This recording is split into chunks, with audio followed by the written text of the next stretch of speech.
Hello, my name's Joe. And I'm Mike. And you're listening to How Many Fingers Am I Holding Up? The podcast. And this week we'll be reviewing The Jungle Book. Only you can prevent jungle fires.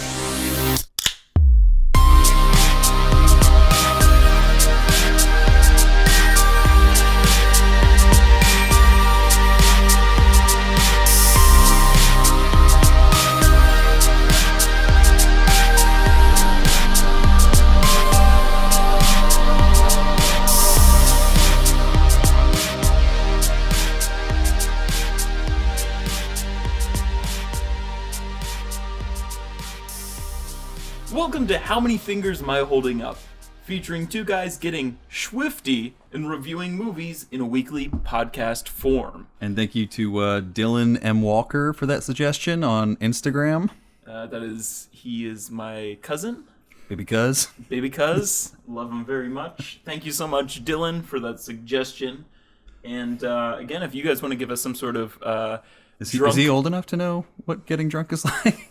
He is. We don't have to tattle on him?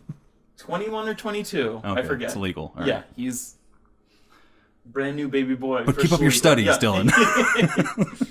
Hit the books, boy. But yeah, that was on Instagram, so make sure you check us out on there, How Many Fingers Podcast. You can send suggestions on there when we're recording. Definitely. Also on Twitter, at HMF Podcast, or Facebook, How Many Fingers Podcast. Plug over. That's Proceed. all of them. And today, or tonight, at 12:45 a.m., well, morning, It's a new day.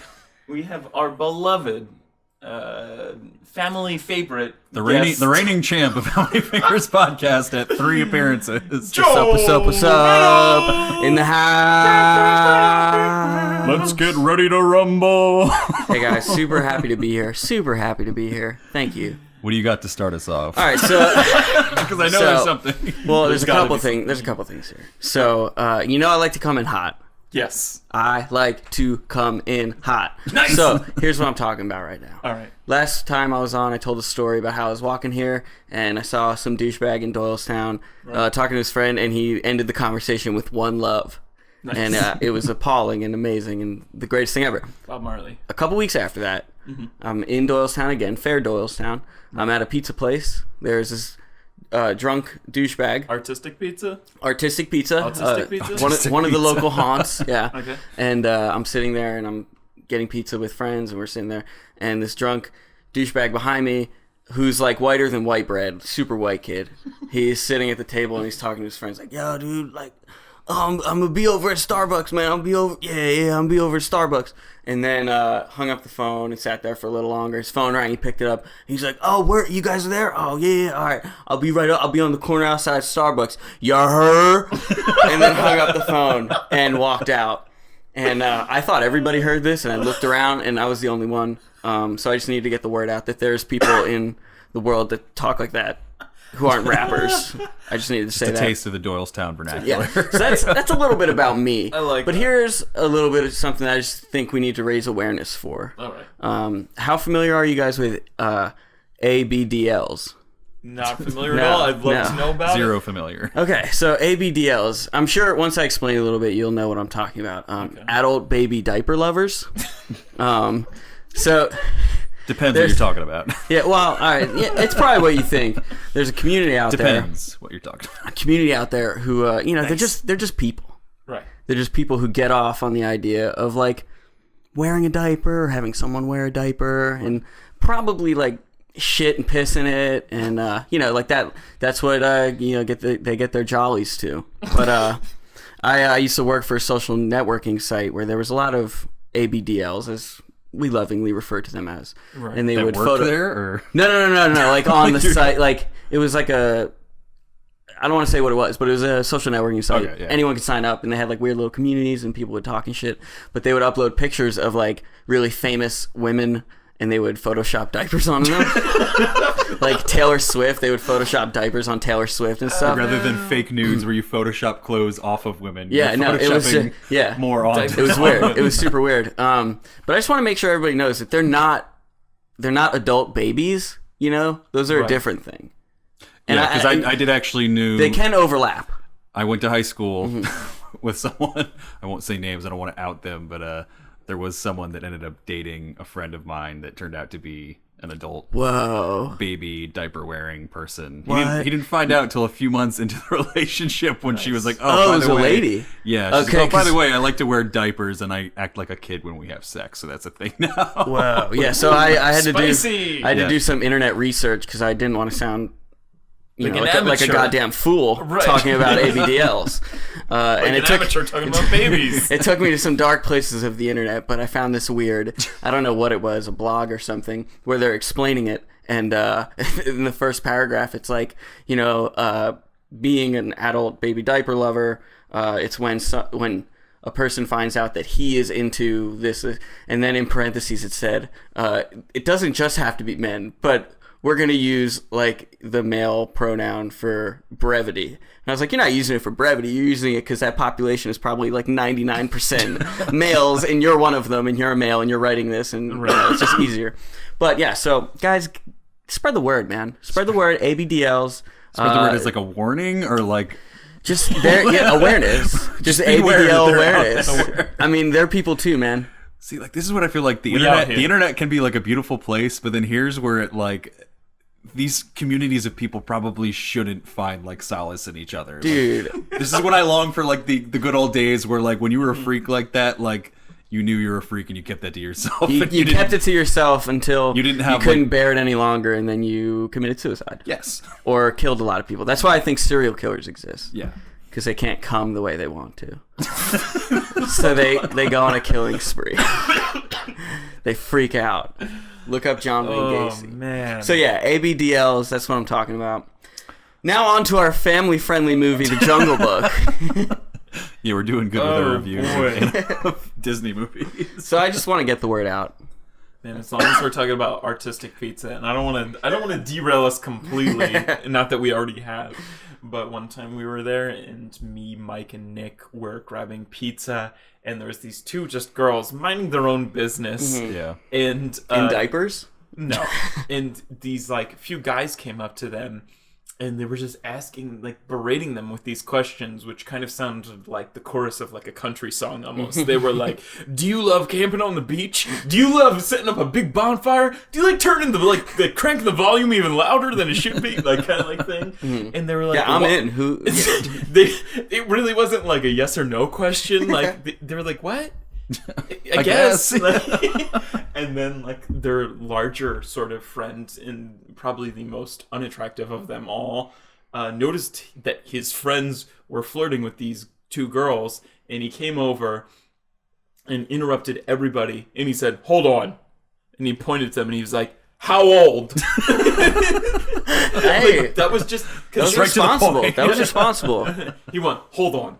How old? And he like pointed to both of them. How old? That's just a good wingman, you know? He really broke the illusion, though. He Yeah, was, no, that totally ruined it. Yeah. I'd probably still go, though. Yeah, but I don't know if they ever answered how old, or if they did like turn They the ended, volume up, up. they ended too up loud. leaving at some point. They got out of there, and I think Mike said one of the most sort of like really like pulling the curtain like away. Mike is like, oh my god, is it really like this to be a girl like in public? Like, do men just always do this?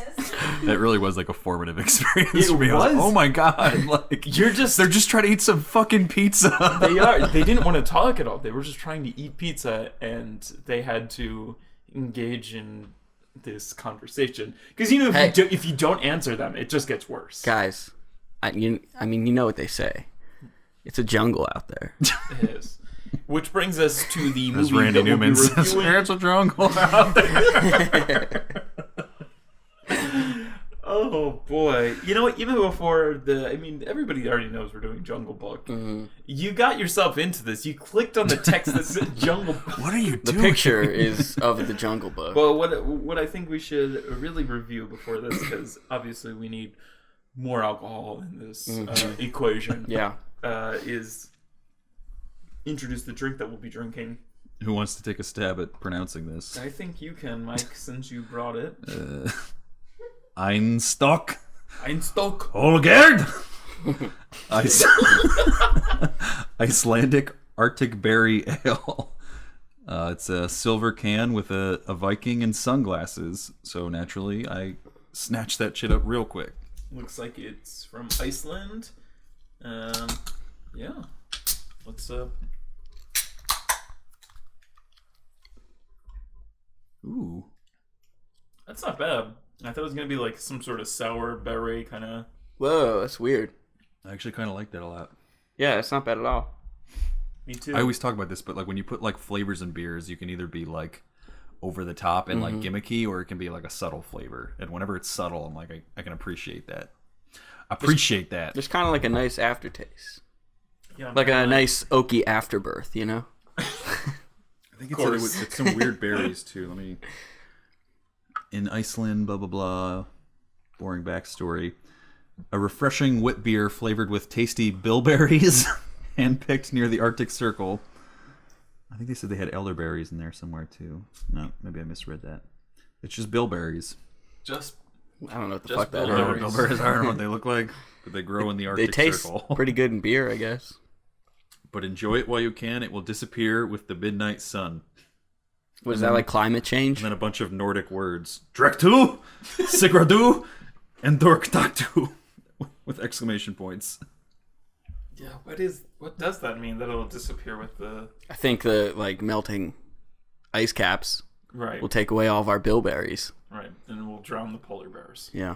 All right, Midnight sun, though. Like, that don't make no sense. the moon. Oh, well, don't they get 24-hour days of sunlight? A Yeah. word? So maybe a word. So maybe when that goes away, the bilberries don't grow.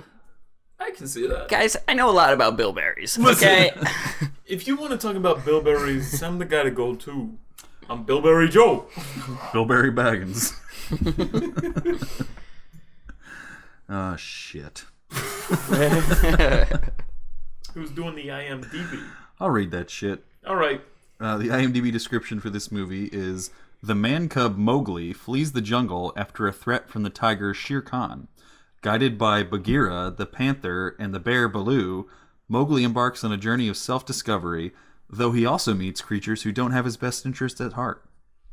I think this is the longest IMDb, the most descriptive IMDb description we've ever encountered. Yeah, it's weird. It's a little too into it. But I got some Joe notes. Ooh, Jotes. You ready for Joe notes? You ready for Joe notes? I'm about to get into the Joe notes. Oh boy. We weren't ready for that song. Fucking dope track. Yo, check out the new mixtape coming from Joe Notes. Dropping summer 2016. Yer. Yeah. You heard? All right. So I'm about to meet you guys out in front of Starbucks. You heard? All right. So, The Jungle Book is directed by Jon Favreau. Jon Favreau has directed Maid, Elf, Zathura, A Space Adventure. That's the space Jumanji. Mm-hmm. Oh, I've never. Dax even Shepard's seen in it. Ugh. You've told me Also, enough. PETA from the Hunger Games. Oh, PETA. Oh, Team PETA. Team PETA. Team Pastrami. It's carrying over. And then Iron Man, Iron Man 2, Cowboys and Aliens, and Chef. Which, did anyone see Chef? Yeah, it actually wasn't that bad. I mean, it wasn't great. It was like it was pretty well received, and it sounded like a good idea. Yeah. On paper, I think it was like an essentially like an independently financed passion project. Yeah, By which was Jon weird. Favreau, and he got all fat to play the chef. But it ended up being pretty bland, I think. Yeah, I mean, it was just like a feel-good, Yeah. like sentimental. And also unrealistic, because like fat Jon Favreau cheats on his wife, played by Sofia Vergara, with like another skinny hot waitress, and it was like, yeah, okay. I think Jon Favreau, every movie he's in, he's just like pulling in real hot tail, right. you know? And the entire time I was watching, I was like, I feel like he just should have gone all out and made some sort of like Guy Fieri biopic Like, I'm sure there's some drama in like Fieri's life. Like, he's probably like Super drunkenly... colorful past. There's something with like his brother. I'd have to look it up, but there's something where like his brother is like an addict or something, and like Fieri like donates like all his time and money to like helping his brother. Like, Whoa. See, I was more on the line. I was like more on the line of like him like drunkenly texting women who aren't his wife like recipes for like burgers made out of mozzarella sticks or something. Oh man, yeah, Jon Favreau. Guy Fieri. I thought it was weird. I didn't realize he directed the movie until the end when I saw the credit. Really? Yeah, I don't really follow Jon Favreau's career very closely. Why not? I know with all the movies you just listed, it's like, how do I miss He's very it? tied into Disney. Apparently, I didn't realize like all of his movies that he does are like, well, Iron Man and stuff, but like family movies, I guess. Yeah. Cowboys and Aliens, was that what he did? Space Cowboys, what was it? Cowboys and Aliens. That was the one with Space Cowboys. That's the one with Tommy Lee Jones. Yeah, yeah. Well, I knew there's fucking Cowboys in space seems to happen a lot. Cowboys and Aliens had like Daniel Craig, and then I remember when it Harrison came out. Ford. I became so disinterested that I didn't see it. Did anybody ever see it? No. I caught like a scene or two. See, but I feel like that could be a fun movie, like just Right. you sit with your friends and you just bullshit and laugh, like AVP or something, you know. Yeah. But no, fuck Jon Favreau. I don't give a rat's ass about It's just him. funny that he went from like Made, and then I think he was like also writing. What's Made? I don't even know what Made is. Made is like, oh, he's a made man, kind of like Like you a know, mob flick? Yeah. Because like that's like what he was known for. Because fuck, hold on, let me look it up. What did he was in Swingers. Oh yes, Swingers. He wrote for too. And like, because he has like a guest spot. Remember when he had like a guest spot on The Sopranos? Yeah. And he was like, "Hey, I'm Jon Favreau. I'm like directing some sort of mob film." Yeah, and he's like he trying to invites get Chris to like the set or whatever. Like, what a weird spot. I Yeah. also really like that though. Yeah, I feel like I didn't realize how weird that was until you just said that was weird. Because, yeah. I don't really remember a lot about that plot line in The Sopranos, but They ended up like I don't know. Yeah, it's not worth. They ended up using Chris's suggestion for like an Italian slang for the word pussy or something. Yeah, something like that. Sopranos. I woke up this morning. So good. Rest in peace, James Gandolfini. You the best. We the best. DJ Khaled. So Jungle Book, man. So I also have some interesting factoids if y'all want to hear about that. Well, I have some like theater experience. Oh yeah, stuff. let's definitely talk about some theater. I don't know if you want to do. I don't know what order you want to do it in. I just if you were gonna skip the theater experience stuff, I just want to throw it in now. Let's break it up. You talk about your theater experience because you saw it. It came out last night or I saw it Thursday night. It came out Thursday. But you know they say like Friday night release, but for some reason it used to be midnight on. Yeah, but now Thursday, they showed it like 4 Friday, o'clock on the day before. Yeah. Is it literally at like 4 now, or I don't know. I think there's an earlier showing, and then I saw it at 7. Like 8, it's and like I've seen like 6:30. Like that's what real Disney early. does now. Yeah. I don't. It's kind Just of a call cool it a idea. Thursday release then. But I saw it in the IMAX 3D because I figured why not. Nice. Yeah. Going all out. This yeah. film probably would have been a lot cooler in 3D. It was pretty cool. We'll get into it though. All right. But yeah, so I totally kind of felt like a pedophile buying one ticket for the Jungle Book Nice. and sitting by myself Not one watching for the it. kid you're molesting. Well, I just felt like a cheap pedophile. I felt like I felt like Find one here. yeah. Well, I just felt like the lady who there was like a group, like a mom and like 4 It's like kids a nice behind restaurant. me. They got jackets there.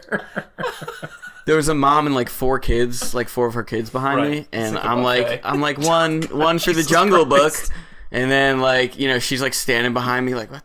Don't fucking sit near that guy, like Right, yeah. why is he seeing the Jungle Book at 7 on a Thursday by himself? So I kind of felt a little weird about that, but then the theater was like packed with like a bunch of like older, like teenagers and stuff like that, Competition. like. Like a bunch of 18-year-olds, so I would have been all right, is what I'm saying. But then, this douchebag who like was in front of me in line and then came into the theater and pulled a Joseph and walked up and sat in a seat, and then changed his seat, and then changed his seat. And then he sat one seat away from me in like an almost empty theater. Right. He sat one fucking seat away from me and wouldn't stop like searching, looking for something. And I was like, this motherfucker better fucking move. This is an empty theater. He sat one seat away from me. This bullshit. Then he gets up and he moves down the row beneath me. And I'm like, all right, that's whatever. He's a couple seats over. And then like 10 minutes into the movie, his fucking asshole friends come and sit right in front of me. So now I can't like put my feet up on the seats. Like it's like an empty motherfucking theater. And you sat right in front of me. Mm-hmm. I was like on the verge of killing some motherfuckers. Like I was so pissed. I got up and moved over a little bit. You were in Batman then. It enraged me, man. It enraged, like, it was just so inconsiderate. Right. I hated it. And then when I left the theater and I got back in my car, there was a couple making out in the car next to me. And, you know. Hot steamy? It made my day better. What theater were you at? Warrington 22. Okay. I like that one. Yeah, it's not bad. It's nice. That's the one that I'm able to, because there's like 22 theaters, I was successfly able to do like a double viewing at the theater's expense, not my expense. Yeah, you can totally work it there. You can play the system. And I think they try to not make it like that. They'll put movies on the other side, but I'll be like, oh, I gotta go to the bathroom, and then come out of the bathroom and be like, because they check your ticket. I just came in here. Yeah, they check your ticket like going into the lobby. Yeah, it's weird. A bunch of damn idiots. Yeah, Mike and I saw it literally a few hours ago. Because it's now 1 a.m. It's now Sunday, but we saw it on Saturday. Yeah. And it was pretty packed. It was a lot of kids. We saw it at like 4:30, I think. Yeah, a lot of kids. I led us to handicap seats, and Mike was like, "No, we can't sit there. We can't sit there." And then literally a minute later, like a couple sat there. You didn't look like an asshole. Well, no, but they weren't handicapped. They were handicapped. Oh, well, you don't know that. You don't know what they were. Like, I guess they're handicapped enough to sit there, and so. And there was just watch. They probably do have some like handicap. Like they're both blind or something. Let's go and enjoy the sounds of Jungle Book. It was kind of just generally annoying though, with just kids. Being there, and this doesn't seem like a children's film. Yeah, but I could get why people. I get what you're saying after seeing it, but I get why a parent would be like, "Oh shit, Jungle Book, let's go check that out." Right. Yeah, it was a lot of just like kids talking and like parents be like, "Shh, shh, shh." Yeah, the parents were pretty vigilant, so I can't really fault them for that. I mean, it's their fault for having kids. Contraception, you heard of it? Wear a condom already. Stop having sex. Oh man. So I was talking about this on the way to the theater when I was driving Mike there. I personally have zero like childhood attachment to the Jungle Book. Really? Okay. Disney film. And didn't see it or didn't care for it? The animated one. I mean, I saw it. I don't think I had any sort of connection to it. What did that? I'm looking it up right now. Did that come out in? Came out in like the 60s, didn't it? Yeah, 1967. Yeah. I think we were so spoiled by films like Aladdin or like Lion King that like watching films like that I was like, I like the Jungle Book. Okay, growing up I liked the Jungle Book a lot. I haven't seen it in a really long time, so I can't even really draw parallels between this one and that one. Right. But no, I liked it a lot as a kid. I liked the songs. I liked the music in it. And I liked Baloo and the Monkeys. Louis Armstrong. I can't even really remember it.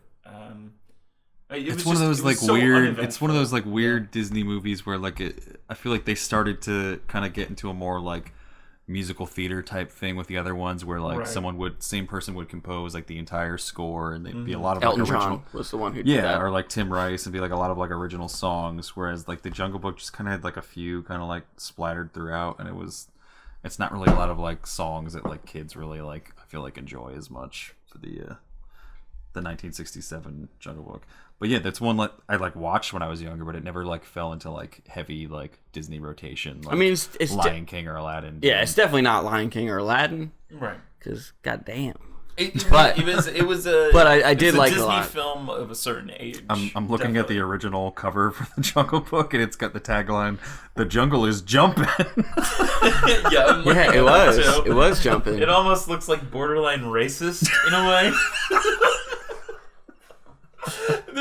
There's nothing exactly about it that's racist, but you know, like, I don't know. In 1967, I'm sure a white person created this and had some Yes. thoughts. Mm-hmm. So I'm gonna go into my behind-the-scenes facts for some notes just that I was taking facts. earlier. Yeah. So this is the first time that Ka, the snake, has been portrayed as a female rather than a male. Jon Favreau said the change was a deliberate one, as he felt there were too many male characters in the 1967 Jungle Book. Wait, the snake? I'm sorry. Yes, I yeah, zoned out the for a snake, second. the Okay. Scarlett Johansson Yeah. character. But Did that turn anyone else on? No? Okay, sorry. thank you, social justice warrior Jon Favreau. What would we do without you? He's changing. That was such a bullshit fact. I wanted to kind of make fun of it. All locations in the film were completely computer generated. Yeah. Remote jungle locations in India were photographed and then used as reference for the jungle environment in the film. And the other thing, this is just a fact. This isn't how many fingers fact, but literally we just did the review of Zootopia, and Idris Elba was in that as well. Mm-hmm. And then he's also going to be voicing a voice in Finding Dory. So that's Idris Elba is. yeah. So 3 in a that'll row, be damn. 3 animated animals in a Disney film. Dude, fuck that, man. Voice acting, you barely do anything, and you make like a regular.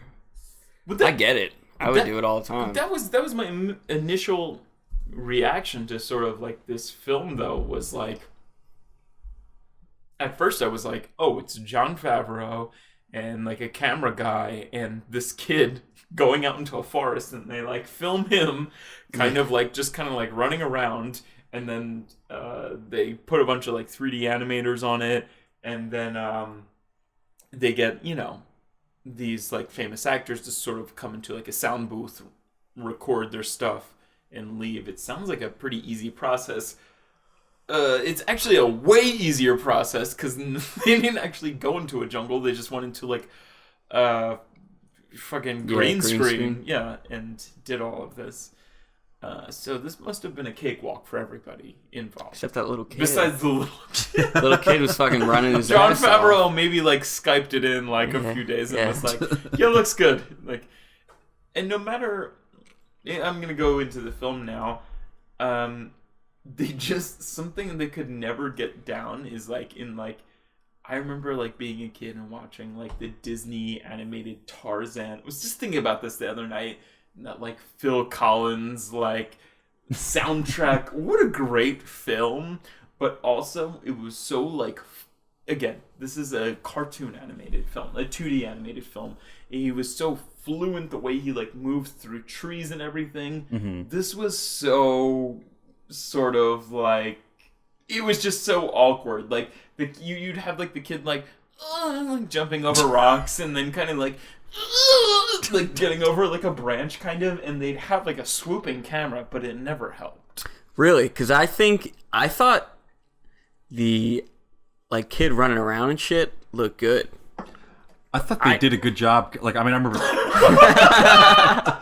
Joe proves like his. Wait, no, I take it back. Mom, it looked bad. The mom with the 4 children is like listening to the How Many like, Fingers I knew podcast. it. Like, I knew it. No, I thought they like made it look realistic. Mm-hmm. But I saw it in 3D, so maybe it did enhance that kind of stuff. Did he like jump out into the audience? Yeah, it was weird. Shake everybody's hands. Yeah, he was at every showing that night.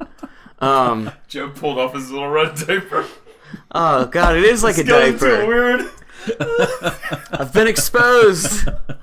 Expose him. Yeah, now that diaper comment in the beginning sounds really weird. Yeah. Oh god, yeah. I didn't put that together. I just wanted to get the word out. Now we know why. But no, I thought like I don't know, I thought it looked realistic, except when like he's like falling and they like there's one scene where he's running from the tiger and he like jumps down like a crevice, like a ravine into like a muddy pit. Yeah. And he just like There are a few he just scenes like like hits that. and like bounces. And Or he the sort whole of tumbles into something. yeah, I was like, that motherfucker would be so broken. Yeah. I thought the tree running scenes looked somewhat convincing. I remember watching it though and being like, this had to be like really hard to film to make look like convincing, because like this is like a kid. He can't wear harnesses because he's fucking naked the entire time, and he's got to run around in like these fake trees. And I thought they did a decent job with what is probably a pretty like daunting task of like trying to recreate that like running through the treetops type feel. Right. Yeah. It was all right. Also, I mean, I thought in addition to that, the interaction with the animals looked good. Like it didn't, yeah. there was a couple of times where he was like patting one of the wolves on the side, or They really avoided that though too. they did, but I think when they used it, it didn't look like I thought the animals, they didn't look real, but I don't think they looked bad. Like, because nothing in the whole movie kind of looked real. Like it all kind of had like this weird like dream feeling to it, you know, like the environment looked kind of, yeah. Right, yeah. So the like computerized animals kind of fit in really well, I thought. Right.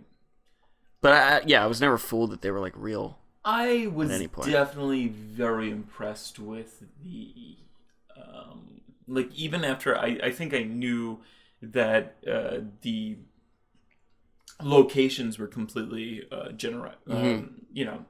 made generated by computers. I think even during the film, I was like, really? Like a lot of those locations looked legit. Yeah.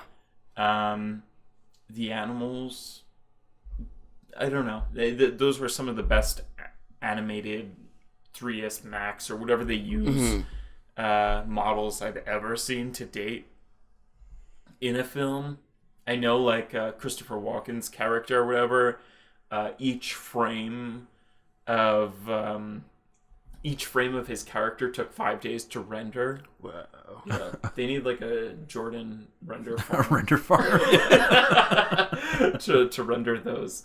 But yeah, it's kind of wild. Also, I think this was supposed to come out like sometime last year, and they were just like, they switched it with some other movie. So this has been a film that's been done for like I think over a year or something. We've just been holding off on our release. Well, similar things are happening with the other Jungle Book that's supposed to come out. Right? Yeah. There's also this is the Jungle Book, and then there's also a just Jungle Book, live action with obviously 3D animation coming out in 2018. And that was supposed to come out this year in October, but they pushed it back to October 2018 for post-production reasons. So, But is it like the same thing? Like it's based on Rudyard Kipling's The Jungle Book. See, and I thought Film stars. I was telling Mike this. I said I thought this one that was coming out was going to be this one that he's talking about right now.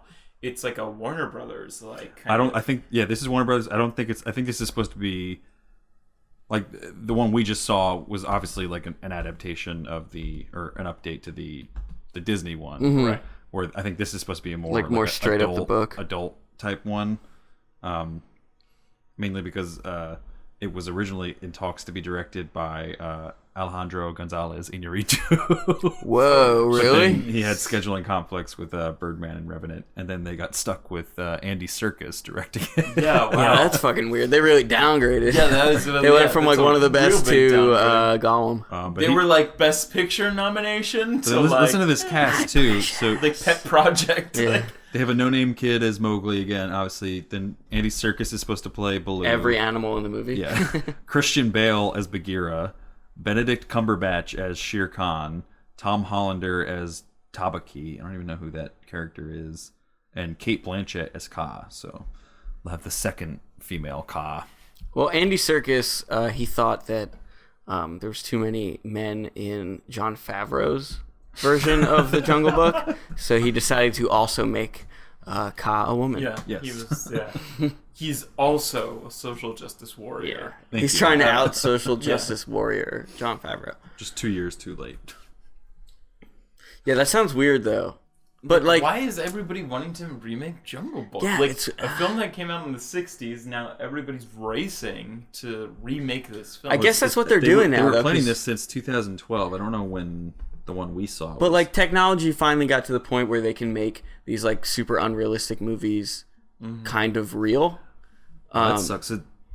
Not to cut you off, but you the did. But I'm reading the 2018 one. They started production in 2012, like they're planning, whereas the one that just came out now started in 2013. They fucking beat him to the fucking punch. Right. And now but also maybe because this one wasn't like great. Maybe the next one will be great. Yeah, because they took their time. Yeah. Or maybe it'll suck. I mean, Andy Serkis directed it, so like, not that I got a problem with the guy. I don't even. Yeah, I just don't know if he's directed anything before, has he? I have no idea. What have you done, Andy Serkis? I don't even think he has personally appeared in a movie. What does this guy? He's even always know? like a character, like a computer character. Dad, what's this guy's deal? But yeah, I don't know. It looked dope, 3D. Like it looked cool. Yeah, and you were 3D and IMAX. Oh yeah. I gotta spend the big bucks to see the big movies, man. Damn, dude. No, honestly, I was like, I probably wouldn't have seen this movie in theaters or maybe ever had I not been doing this. I don't know. Like, I was kind of. I mean, probably same. If we didn't have this podcast, I would not be in the theaters watching this. Right? Well, yeah. So you had Michael Degler on, I believe, on the last episode. Last week, yeah. Yeah. Yes, So and you had asked me to ask him to be on the podcast because he's one of my good friends. You didn't know him that well and whatever, but you were kind of asking us like, he so was what a last movies? minute addition. Yeah, like what movies do you guys want to do? And I just thought he'd probably rather see something that isn't the Jungle Book.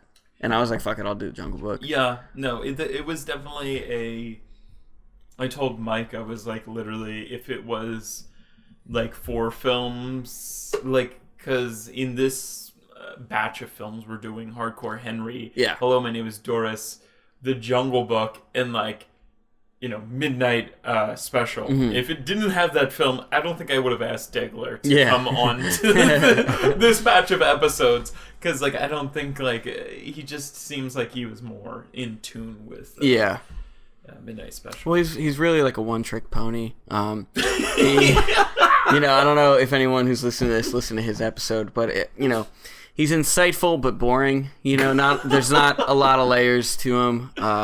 He's pretty much all surface. Right. That's all he is. The views expressed in this episode do not represent the views of How Many Fingers the Podcast. Yeah, Joe's going off on his own tangent right here. What agenda? Besides the diaper stuff, we do agree with the diaper stuff. But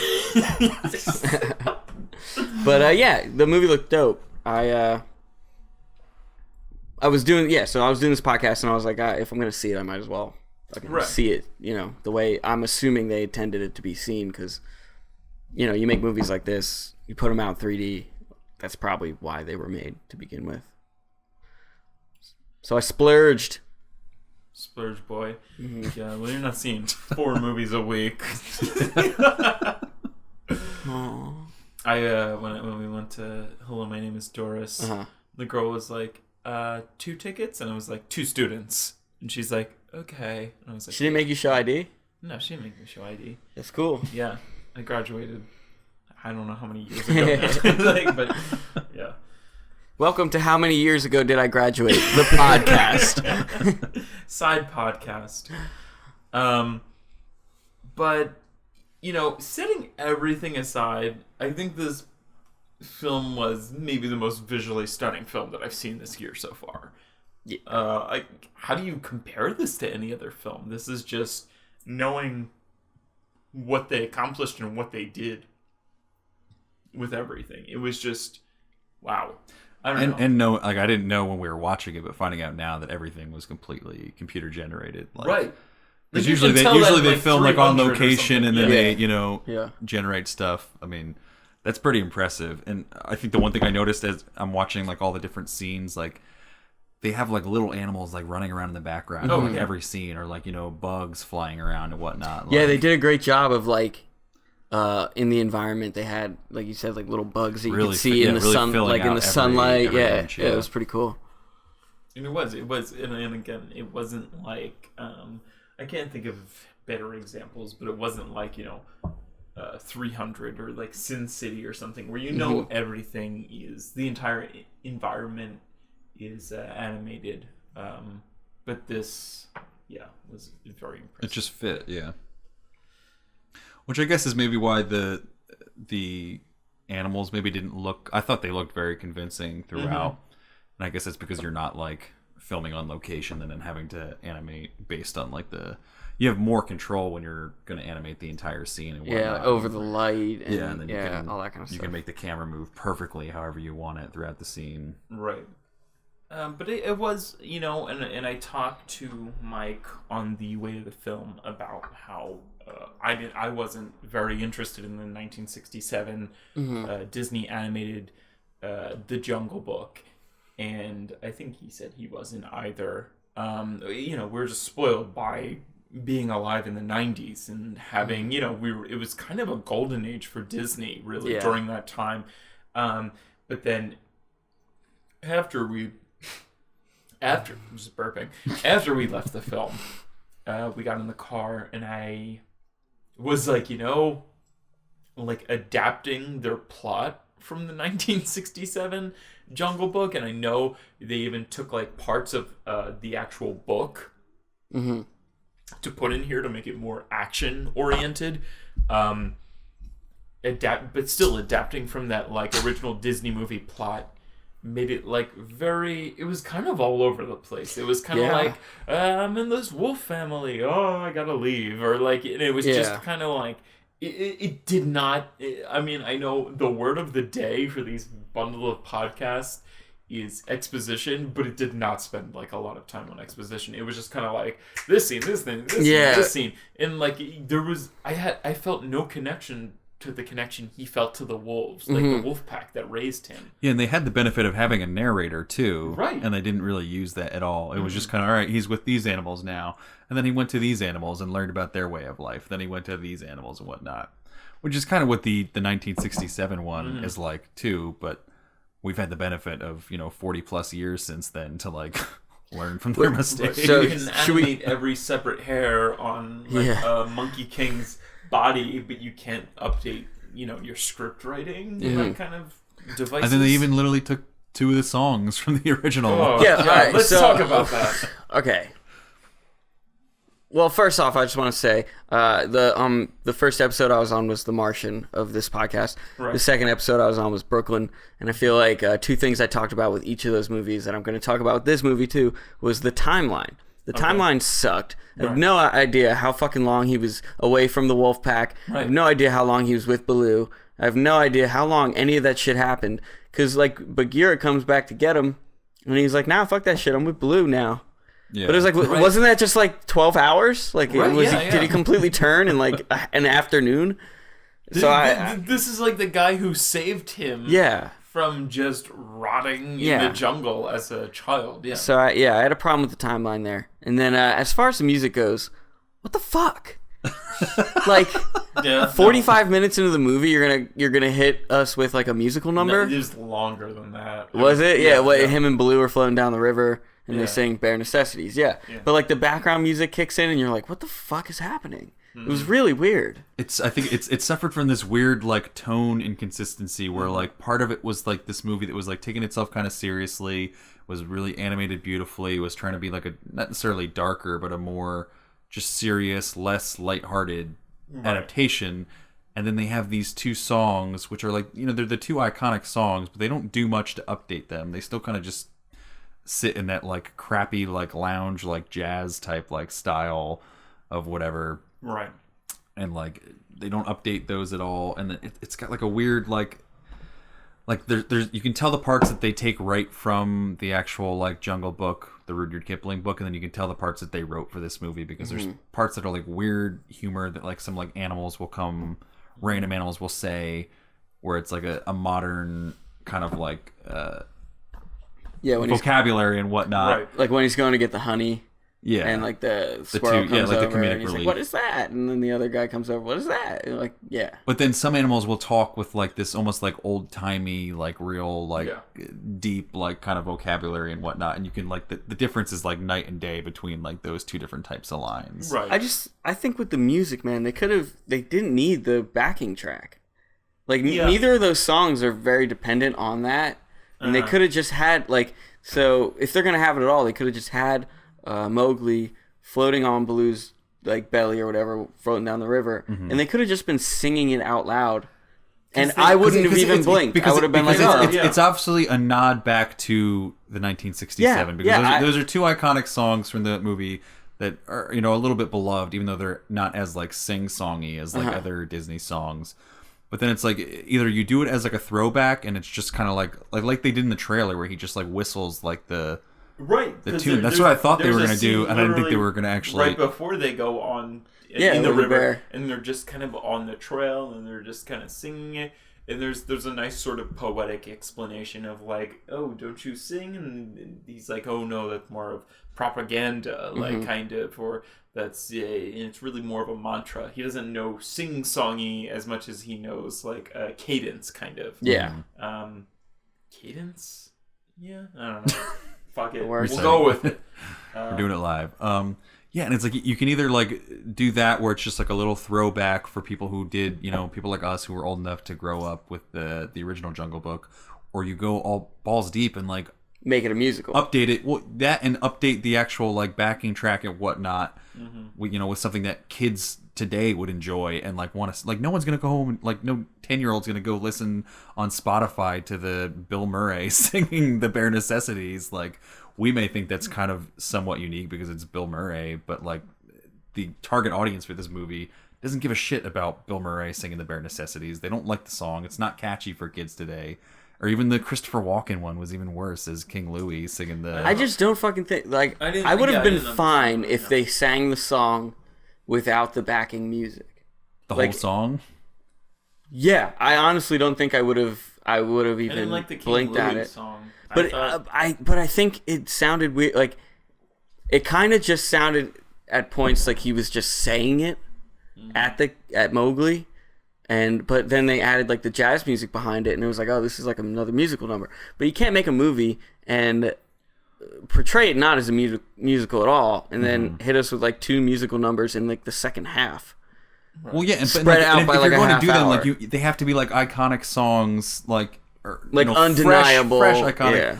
That are like, you know, going to be like played on the radio and shit, and like kids are going to be like, oh, I got to go download that and like listen to that. Like, otherwise, why put them in there? Like, why have an hour of a movie that has no music and then like... Yeah, you need to make your mind. Is it a musical or is it not? I agree. I don't think there should have been any backing track. Yeah. And I think they only should have had the bare necessities, which I didn't even really... I didn't need that river scene, really. I didn't mind it. Like, I didn't mind it because I thought the monologue about, you know, having a song was cute or whatever. And if the timeline was done better, it would have made more like, oh, he's been there for a couple days, he's learning music and song and love and life. They were both also, they were splashing each other. They were also both offbeat so much, and they were kind of like talking in between. In a musical, they'll insert dialogue like, oh, are you following along, kind of like thing. But they didn't have this in that sort of thing. It was just so offbeat that I didn't need that backing track. And the King Louie thing, just take it out altogether. He's supposed to be an intimidating character. Why is he singing jazz music, kind of thing? And that's right. If he's gonna sing that, that's fine. But we need other songs like throughout the rest of the thing. Like, why are we only gonna? Why didn't Idris Elba sing? Like, in an update of an older movie, why are we only taking two songs? Because there are other songs in the Jungle Book. Like, the entire thing is pretty much a musical. Yeah, that's what I couldn't remember. Like I said, I haven't seen it in so long. I can't even reference it back. They do have. I know I know there's like a couple in the very beginning of this movie. They do have the original, or it's updated, but it's the original soundtrack in like the beginning. score or whatever. Yeah, the score in the very, very opening scene is from the original. And there's like a song that like the Vultures sing in the original one. There's a few other songs. Okay. I think the Elephants have a song that was pretty cool. But it's like, if you're not going to bring all of them, then don't bring any of them. And have like you said, have it just be a scene of... You actually didn't spill anything. No, there's not a lot left in it, so... Just have a scene of like Baloo teaching Mowgli how to sing, and we don't need the backing track like you're saying, because there's no actual instruments in the jungle. It's just what you get. One could argue have that music. There's only instruments in the jungle. Nature's instruments. Voices. The sounds of the jungle. Yeah, the birds, the bugs. You're listening to the smooth sounds of the jungle. WKRR. And as much as I want to, this is a really great score on Rotten Tomatoes right now. I don't know exactly what it is. Weird. Let me look. It has a 95 on Rotten Tomatoes. But I feel like the studio is really, we're doing this, and then we're doing the 2018 version. The studios are really in like a recycling business, and while this is sort of like lightly diverting, it's also disappointing, partly because it feels like a pumped up version of like the original version, the 1967 animated film, but just with like more action and like less sweetness. It felt so cheap to me, and I it was wasn't really necessary. hoping to go into the theater and not feel that way. And if you let me find it on, because I remember before we saw, I looked on Rotten Tomatoes at their like summary of the plot, or of the reviews rather. Yeah, The Jungle Book is the rare remake that actually improves upon its predecessors. Yeah. No, the fuck it doesn't. No, yeah. All while setting a new standard for CGI. Yeah, that part's true, but it really just takes the original and then kind of leaves some stuff out. Doesn't really add much in terms of story. Yeah, and then just takes two of the songs and just literally just copy and pastes them into this movie. But that being said, I didn't like not enjoy watching it. Like, I was fine watching it. I wasn't bored. I literally fell asleep during the climax of all parts too. It was I was more impressed with it than I liked it.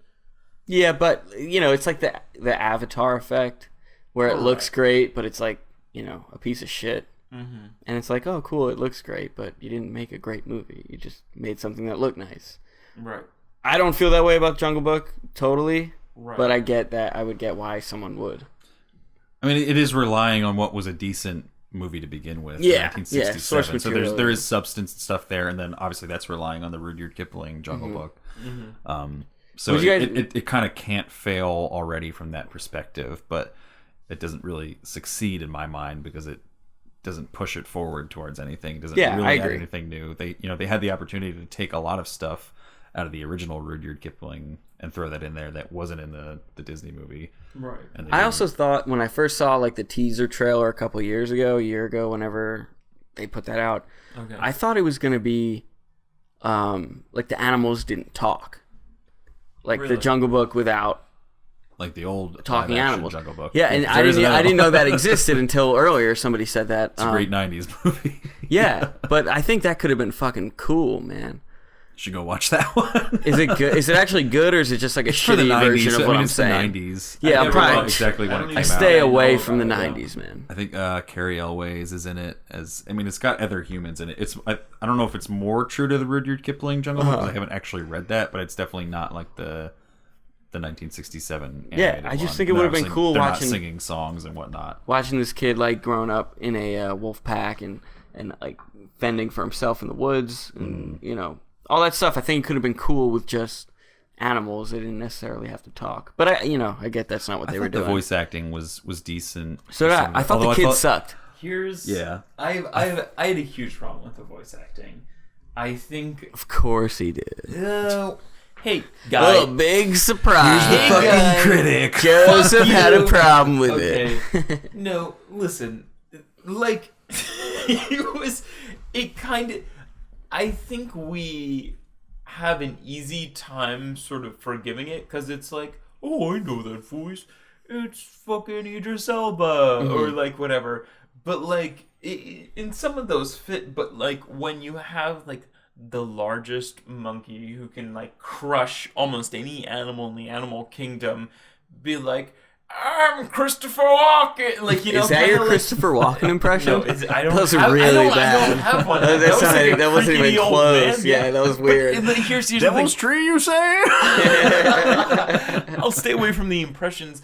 But Christopher Walken playing like King Louis, I thought everybody should have like a gruff voice, and they should shy away from the like star fucking aspect. Well, I didn't like it because it just Christopher Walken has such like a heavy accent, right, exactly, and it was like, wait, what is this monkey from fucking like Brooklyn? Like, what is this? Well, I think they were trying to. I mean, he was literally doing like the like Godfather like was hand too, stuff. Right, and no, like, no, and I think the animators play up to the voice acting because that's one of the first processes.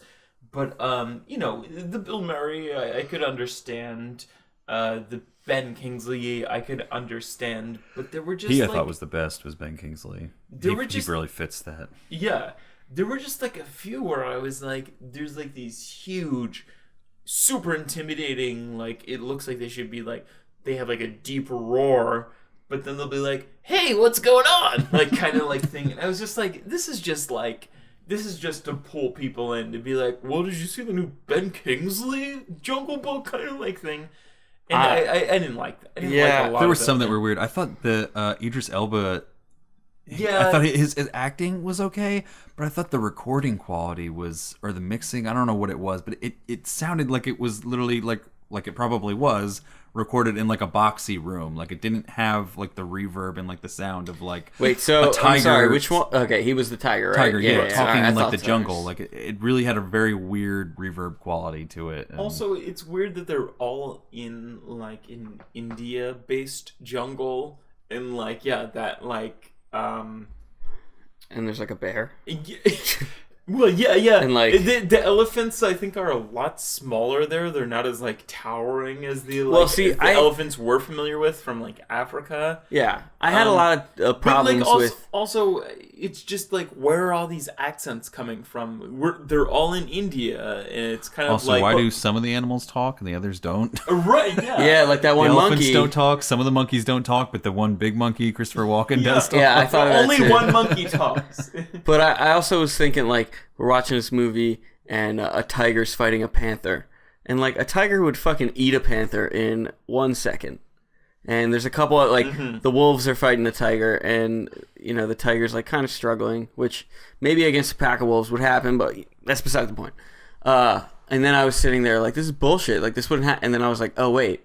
Like, wolves, tigers, bears don't live in the same place. I don't think ever on Earth. Off. Yeah, so I was like, and they don't talk. They don't sing. Yeah, so they also don't have a truce. So yeah. Like, well, it's peace rock. Nobody kill each other. Like, so like I caught myself being like, that panther wouldn't fight, and then I was like, wait a second, this is a made up place.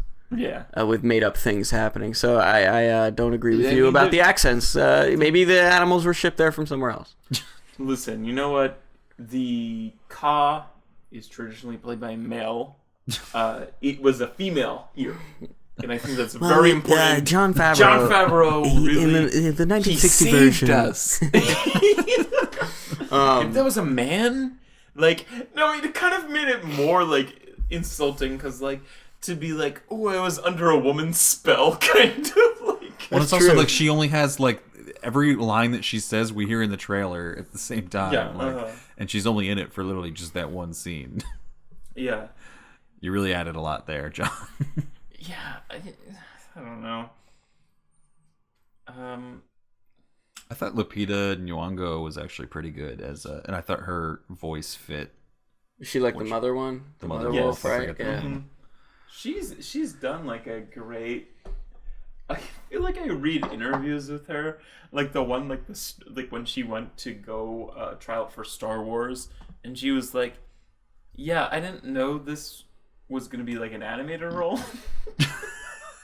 and she's like, "I also didn't know it was for Star Wars, but I'm glad to be a part of this." Like I kind of like picture her Jungle Book too. Like she'll like act out a scene as like a protective mother, and they'll be like, "Great, you're gonna be a wolf in the Jungle Book." Like what?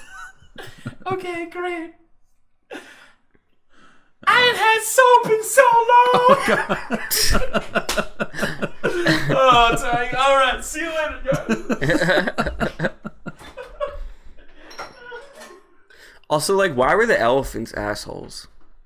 Like, why were the elephants dicks? I don't think elephants are traditionally dicks. I think they weren't dicks as much as they just had sort of a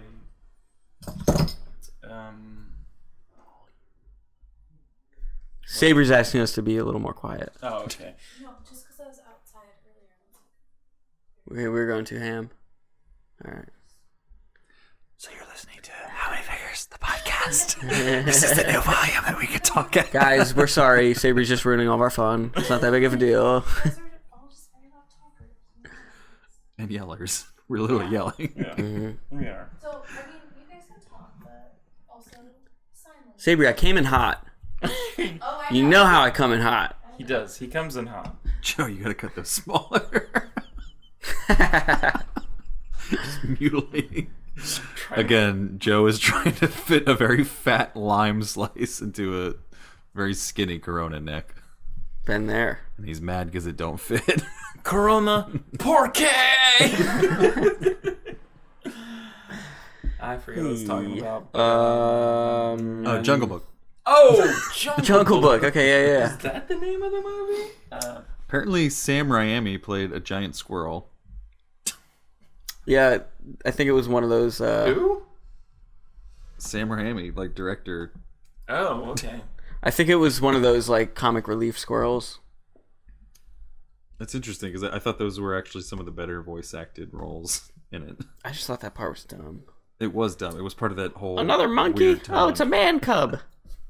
I feel like anybody can kind of play those roles as long as you have the right like effects in their voice. Yeah, you can just like pitch it up a little bit. And, yeah, fuck that. Telling you, voice acting is fucking cake, man. It is. I feel like Mike and I learned that in college. Yeah.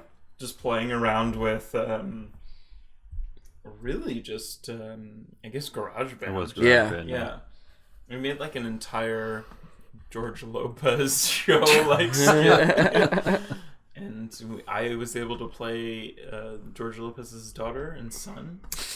YouTube.com/PanicLawPictures. Yeah. Please don't go visit that. Yeah, don't go there.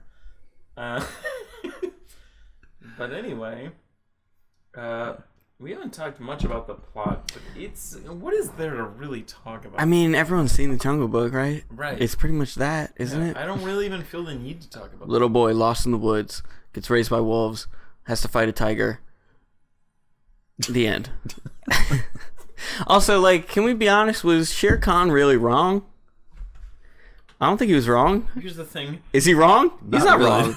Listen. And then in the end, motherfucking Mowgli. Yeah. Sorry, I'm yelling again. No, go ahead. Motherfucking Mowgli does exactly what the fuck Shere Khan was talking Joe about, had a and great everybody fucking forgives him. Yeah, no, and I was kind of like laughing about that, and I was really fighting off like just saying that out loud, kind of. Yeah. But like after he kills the tiger,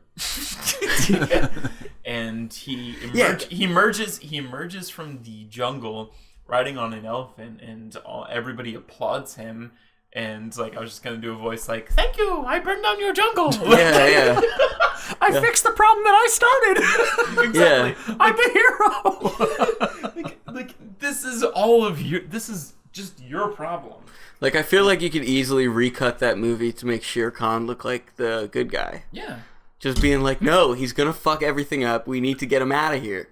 I know he's trying to like eat him and shit, but like, Right. I don't know, fuck the Mowgli, only man. thing that really makes him inherently evil is his scar. like the hallucination that Ka presented Mowgli with that what's it called? That Shere Khan attacked Mowgli's father and killed him. But the other thing is, like, it's a tiger, man. Right. Tigers hunt and eat shit. And it's not going to discriminate if you're a person or not. Like, I feel like people are going to shit on Shere Khan, and I feel like he's just being what he is, man. And isn't that what we're about? Just acceptance, you know? Yeah. Jon Favreau, isn't that your whole thing? Looking at you. Yeah, it is. It just kind of seemed like a hollow plot. Yeah. And then it's like, you kind of forget that's even happening because, like, the monkeys take him. And you think, like, oh, this is the big thing that happens. Well, then in the even movie. like Mowgli's like character progression is like the film opens with him training with the wolves and he's running, and like Bagheera is like, oh, you know, like that's not how a wolf runs. You can't like take like the route on the trees. Mm-hmm. And then it's not even really Mowgli's character progression in the end. It's more like Bagheera and like everyone else like accepting Mowgli as a man rather than like the other thing, like, how the fuck does Mowgli know how to do all that shit? all like the man Just tricks he and just stuff. knows. Right, That's yeah. not No, instinct. that's not- He's yeah, using that's- bowls and stuff. Like, it took people a very long time to figure that out. And if you didn't have the knowledge of our past people, you would not know that's a thing. People are just smarter than animals naturally. Yeah, like he has a weird instinct to like build a fort in the middle of the woods, kind of like. Like, have you ever learned about people who are raised by, like, wolves, like feral children? Yeah, they don't. They're they don't do that motherfucking shit. Yeah. fucked up. They're not instinctual. No. That's what I want in like- the 2018 Jungle Yeah, Book. yeah, I want the real shit. Mowgli being like, Right. Yeah. No dialogue. Yeah. Yeah. although I guess if the wolves speak English, you can speak English as well. I thought that was a. But also, I like, you found know, it's a myself fucking just- movie. I found myself just being like, this would be such like a. It's so easy for Mowgli to just kind of like, oh, I should go where I fucking belong into like this human village. Yeah. Kind of. And I thought that was a beautiful scene of the human village with just like the huge towering fire. Like that was such a great dope scene. fire. And yeah, so then Mowgli takes the fire and runs into the forest and fucking creates a jungle-wide forest fire. Which, like, the elephants just solve. Yeah, I don't. They just kick, like, 4 rocks. Mm-hmm. And, like, the whole river Well, overflows. Yeah, and Yeah, what is that was line another about thing. like elephants like They Free- forge the yeah. land where they stomp, their river flows. is that or whatever, bullshit yeah. or No, it's. I'm sure there's truth to It's it. definitely bullshit. I feel like because they don't even know how to get their own like baby elephant out of the pit. Yeah, And Mowgli yeah. has to do it, and then all of a sudden they have enough instinct to be like, fire. We should create a dam, which will lead to like you know. Also, I that feel was like a huge river, and their dam was like 4 branches. right. Yeah. Again, this is all like kind of not the point of reviewing this movie because it's a fucking cartoony, ridiculous. Like we're arguing like the realism of like. No, I mean, but we're arguing the realism within the reality that Jon Favreau has created. Yeah, but that reality is like these elephants are like majestic and sort of Well, like mystic I creatures. think that's more of the code that they've created. Yeah. It's a part of their whole mystic sort of storytelling, I guess. Could be. Yeah. oh god, we all just yawned. Yeah. It's was probably good. time It's to good show some yawn. fingers. Let's do some fingers. Should I start? And nobody volunteers. I'll start. I don't Yeah, Joe and Joe's I'll ready go. to go out the gate. All right, so Jungle Book. I like it in terms of it being like a family movie. I get Right. that it could be scary for, you know, younger kids, but I also don't really give a fuck. Like those kids should see some scary stuff sometimes. Like not everything needs to be like super happy and sentimental, you know. Not everything needs to be a Pixar movie. Mm-hmm. Like it can be a little scary. And I kind of went in to this movie like thinking I'm going to watch it through that lens because it's not meant to be seen by a 27-year-old dude. You know, like it's not I'm not the audience they're shooting for. But I didn't hate it, man. I enjoyed it fine. I like the source material a lot. The songs were weird. Just didn't need to happen. But it looked dope. I think the kids' acting was shitty. It was bad. I mentioned it earlier. It was not good. Yeah. But I also thought his acting was bad. But he's in like every scene of the movie, which is impressive for a little kid. Sure. And also, he has to interact with the CG environment and animals, and I don't think he did that poorly. Right. I just think his delivering of the lines was not good. Right. Yeah, when you take into account the fact that literally there was no one else on set with him. Well, but it was motion capture actually. So yeah, I'm sure they had. They had. I was Andy Serkis doing all that. He just acts over. All right, I gotta run over here. I'm gonna play Baloo. All right, now Bagheera. I think they had like life-size puppets of everything for him to interact with. I was reading about that. So. But then there's just shit that I don't know. The timeline's all weird, and the plot doesn't really seem to know. Like, it's not very focused on what's happening, and so I'm gonna give this a 2.5 overall, like a solid, hard 2.5. Right. I don't think it's terrible. I think it's a fine movie to see if you have kids or younger, like teenagers or like 12-year-olds or something like that. Right. Or even, I guess, like a fucking weird date movie for like a teenager. I don't know. Like I don't know what the fuck. I think it has a place somewhere.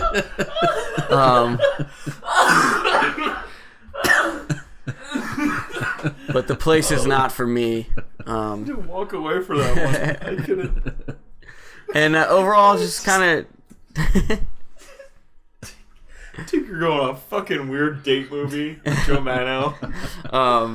Just kind of I really like the Jungle Book, so it was a little disappointing. Like, the kid in me got kind of stoked when I saw it was coming out, and then right. I was a little let down. But 2.5 overall. It's not terrible. Not great. All right. That's my fingers. I wasn't crazy about it, as evidenced by the fact that I fell asleep during the climax. Was also a long weekend, though. Oh, wait, real quick. I also hate that Christopher Walken's monkey character was, like, the size of, like, a fucking building. Right. That was ridiculous. That didn't need to be that way. Anyway, go ahead. Yeah, that was weird. I don't know if that's supposed to be, like, a different species of, like, because they called him Gigantopithecus or something. Yeah. So I don't know if that's, like, an ancient, like... I have no idea. Weird, I meant to look it up, actually. Like Megalodon just to or see some what shit. It was. Yeah. It was weird. Yeah, I mean, I did like the original Jungle Book. It wasn't like heavy rotation for Disney movies for me, but I definitely enjoyed it. And I felt like this kind of just tried to stay too loyal to that and didn't really try to update as much as it probably should have. And then obviously with the songs, literally just copying and pasting 2 songs from the Jungle Book and planting them in a movie where they didn't really fit, and kind of getting rid of what really worked for the Jungle Book and not really bringing enough of what worked there. The voice acting was all right throughout. The kid was shitty, like Joe said. He was. But it did look beautiful. It was pretty stunning and pretty, like, every scene had something beautiful going on. And like we were saying before, it's very rich. You can see literally like flies flying around in the background, and a squirrel will run across at random times. There'll be birds that are flying. Like, it really shows you how rich and vibrant the jungle can be in that aspect. But I don't think there's a lot of growth for the characters, and I don't think there's a lot to really kind of laugh at. There wasn't really a lot of like humor. So even like trying to put myself in like a kid's perspective, right. I didn't really see a lot that someone would really enjoy at that age. Like, I definitely wouldn't recommend this to my little sisters who would be of the age to like the target audience for this. So I'm probably gonna give it 2 fingers. Just really not sold on the Jungle Book. Right. Yeah. All right. So again, I didn't really like the Jungle Book as a child. It wasn't engaging. It wasn't my 90s joke every other line film. I was really looking forward to this with this sort of like reviews like, thanks to Jon Favreau's visionary guidance, and like that is like literally a quote from a line that I wrote down, and just they go into like uncanny valley about like the animals and stuff, which like I guess, but really again that was one of the points that I wanted to harp on, was how shitty the kid was. And, you know, I can forgive it to some extent, but I mean, we have kids like, even I think the kid in Midnight Special was better than this. And I think, especially like the kid in... And he was pretty shitty. Yeah, no, and in the kid in Room, you know, Jack Tremblay, who we'll probably only see one of in, you know, every few years, was incredible. So I mean, that's just a new standard for child acting, in my opinion. I really sincerely think this was some sort of film that Jon Favreau just sort of called in. Yeah, I can see that. And I think it like kind of dissuaded me even further that like this wasn't filmed on location. This was completely inside of a studio the entire time. The plot was everywhere. There was no real like sort of like screenwriting kind of like, oh well, they changed this, so you know, granted there was more action, but it didn't really mean anything to the story. I don't know. I didn't fall asleep, but I wanted to. You wish you had. I wish I had. Which is why I'm going to give it 1.5 fingers. Ooh. Yeah. Being so solid 2. Real bad boy on this. Mike's going to do the math, even though you said a solid 2. Oh, did I ruin the math? Well, it's reveal? just going to come out to 2 fingers. Probably could have done that in my head, but I did it on the calculator, so it's right. Right. So here at how many fingers are we holding up? Am I holding up? We're going to give. How many fingers are you holding up? That's the real question we're trying to ask on this We're podcast. going to give. It's crazy. It has a 95 on Rotten Tomatoes. Yeah, that's insane. That's the thing, is that like wild. Rotten Tomatoes can be deceiving, because that just means that 95% of people thought it was a decent movie. No. I've looked through the reviews. Everybody praises it. They give it like an A-. Really? As an average, yes. Bullshit. No, I'm telling the gods. No, I'm not saying you're lying. I'm saying it's bullshit that people right. appreciated something that I fell asleep No, during. I mean, I'm looking. You're not allowed to like things that I don't like. No, you're right. Yeah, the average rating is 7.8 out of 10 fingers. Right.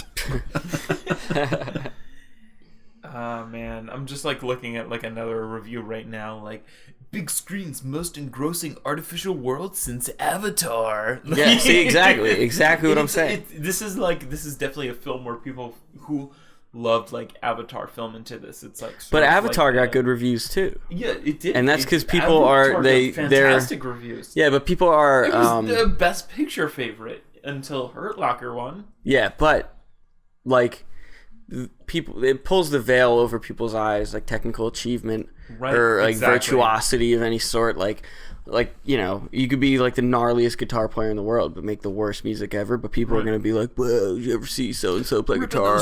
Yeah, like it's the same thing. Like, oh, Avatar looks so great, but it's the most generic bullshit ever. But you talk to people and they're like, "Oh, Avatar was fucking awesome. Did you see how cool it looked?" Who the fuck cares? This movie sucks. I want to live there. And yeah, I'm mentally unwell because I can't live on Pandora. And I feel like that's why I gave it. I don't know. I don't want to go into it. Yeah. But yeah. 2 fingers from How Many Fingers, a podcast for Jungle Book. How many fingers? Thanks to Joe Manno for coming on. Oh, no problem, guys. Check out. Please Yeah, Google, tweet about, write about, email me at owordpodcast@gmail.com if you just need to talk about. I'm curious to hear some stories, adult baby diaper lovers, ABDLs.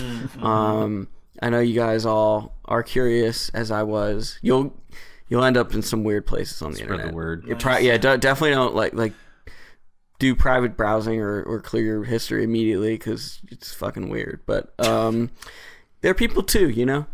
Right. There are people too. ABDL. ABDL lives matter, okay? And make sure you check out Joe's actual podcast that he refuses to plug. For sure, you can do that. It's called the O Word Podcast. Because our Joe was on there recently for a string of a 3-part episode, which is pretty cool. What are your links? So you can go to owordpodcast.wordpress.com. You can also find it, just the O Word Podcast, on like all the podcast sites, iTunes, Stitcher, TuneIn. It's on SoundCloud, and then Twitter and stuff. It's just O Word Podcast. And my personal shit is Joe Manno. It's MANNO_. That's like Instagram and Twitter, so you can follow me on there. I've been doing this thing where I've been tweeting out pictures of people's vanity plates that I see. So like on my way to work, I'll see vanity plates and take a picture of them and then tweet about them. Like, you know, I'll just say like a little one quick thing because the vanity plate speaks for itself. So if you want to see some vanity plates and stuff, or tweet them at me even, I don't know, you know, whatever. Social media, guys, you know how to use it. Get on your computers. Yeah, but mostly Google ABDLs and do all that stuff. Maybe you'll find a new thing you're into that you didn't even know about. Discover how you really felt about diapers. Yeah. What you know about diapers? It's what you're into. You forgot about it and then you remembered. That's what you're into. Make sure you check out our website, howmanyfingerspodcast.com. Check us out on Twitter at HMF Podcast. You can tweet us suggestions and whatnot. We're Instagram, How Many Fingers Podcast, Facebook, How Many Fingers Podcast. Leave us a review on iTunes, all the different podcast sites. And yeah. Yeah, thanks for letting me do this, guys. I love doing this. Being on there. Have fun. You're one of our favorite guests. It's just We'll fun. always have you on. I love kicking it. You've always got a I spot. love getting my fingers. Joe. I love getting my fingers up in it. Yeah. Signing out for How Many Fingers the Podcast. I'm Mike. I'm Joe. Fuck Matt Damon. And, Team Diapers. Team Diapers.